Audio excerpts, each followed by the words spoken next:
AP ముఖ్యమంత్రి చంద్రబాబు నేడు ప్రకాశం జిల్లా మార్కాపురంలో అంతర్జాతీయ మహిళా దినోత్సవం సందర్భంగా ఏర్పాటు చేసిన కార్యక్రమంలో పాల్గొన్నారు.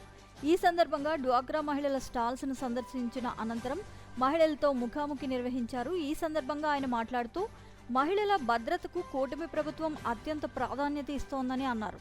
ఎవరైనా ఆడబిడ్డల జోలికి వస్తే అదే వారికి ఆఖరి రోజవుతుందని హెచ్చరించారు. ఇతరులకు స్ఫూర్తినిచ్చేలా మహిళలు ఎదగాలని ఆకాంక్షించారు. మహిళలు సంపాదించకపోతే పురుషులు చులకనగా చూస్తారని అన్నారు.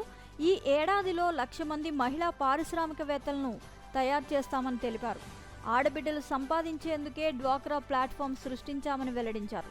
ఇక తాను రాజకీయాల్లో ఉండడం వల్ల డబ్బు సంపాదించలేకపోయానని, తన అర్ధాంగి భువనేశ్వరి వ్యాపారం చేసి డబ్బులు సంపాదిస్తున్నారని తెలిపారు. ఇంట్లో నాకు కూడా డబ్బులిచ్చే స్థాయికి భువనేశ్వరి ఎదిగారని చంద్రబాబు గర్వంగా కొనియాడారు. మార్కాపురం కార్యక్రమంలో సీఎం చంద్రబాబు మహిళల భద్రత కోసం పోలీస్ శాఖ రూపొందించిన శక్తి యాప్ను ఆవిష్కరించారు. చేనేత ఉత్పత్తులకు ప్రాచుర్యం కల్పించేలా చేనేత రథాన్ని ప్రారంభించారు. ఈ వ్యాపారి పోర్టల్ డెలివరీని కూడా చంద్రబాబు ప్రారంభించారు.